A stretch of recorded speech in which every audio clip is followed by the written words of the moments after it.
মুসা আলাইহিস সালামের একটা উম্মত ছিল, অর্থনৈতিকভাবে গরিব,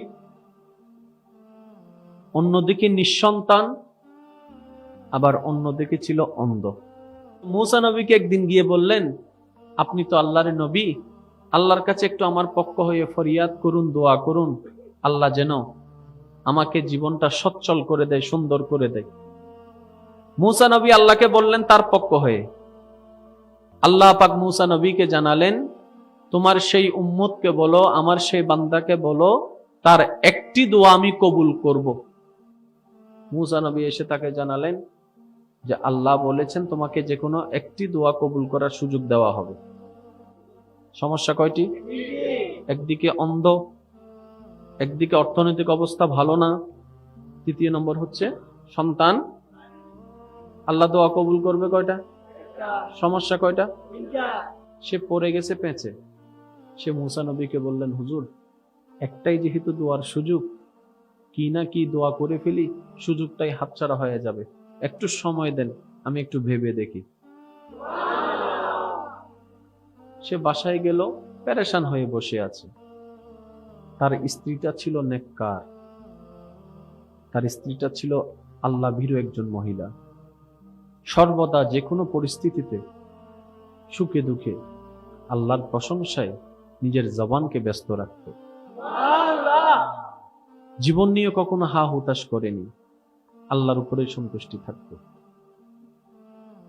স্বামীর পেরেশান চেহারা দেখে স্ত্রী জিজ্ঞেস করলেন, কোন বিষয়টা আপনাকে এত ভাবনার মধ্যে ফেলে দিয়েছে? সে সমস্ত কথা তার স্ত্রীকে খুলে বললেন এবং এটাও জানালেন একটা মাত্র দোয়া কবুল হবে, যেমন তেমন দোয়া তো করা যাবে। এবার তার স্ত্রী বললেন, আপনি টেনশন করবেন না, আগামী দিনে তো মুসা নবীকে বলতে হবে, আপনি সারা রাত সুন্দর করে ঘুমান, আমি সকালে আপনাকে জানাবো। সকাল যখন হলো, ওই স্ত্রী তার স্বামীকে সুন্দর করে একটা দোয়া শিখাই দিলেন।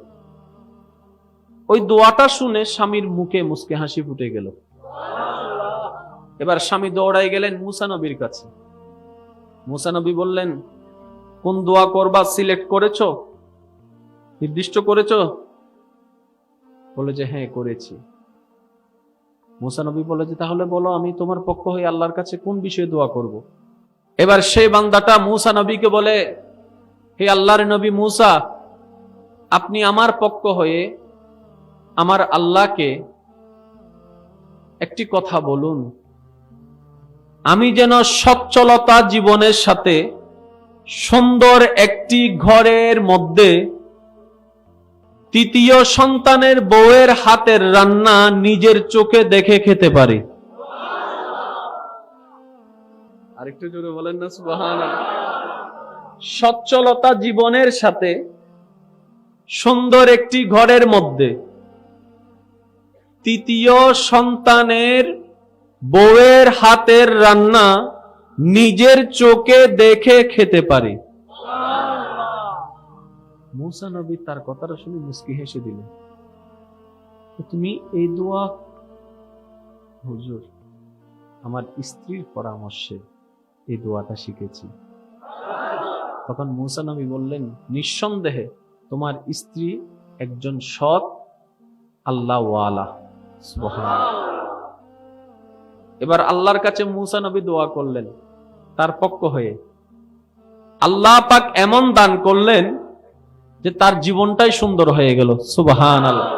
দোয়াটা কেমন ছিল দেখেন, সচ্ছল জীবনের সাথে, তার মানে গরিবী আর নাই, সুন্দর একটা ঘরের মধ্যে, তার মানে বাঙ্গা ঘর সুন্দর ঘরে পরিণত হয়েছে। নিঃসন্তান ছিল, সেজন্য কি বলেছে, তৃতীয় নাম্বার ছেলের বউয়ের, তার মানে একটা নয়, দুইটা নয়, তিনটা সন্তান।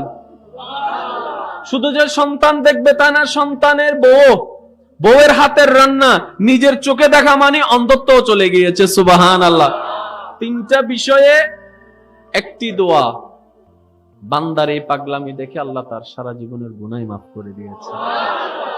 আল্লাহ শুধু কারণ খুঁজতে থাকে, বান্দা কিছু একটা কর, অল্প করে কর, মন থেকে কর, আমার জন্য কর, এমন কিছু একটা কর যে করাটা দেখে আমি খুশি হয়ে তোর সারা জীবনের গুনাহকে মাফ করে দিতে পারি।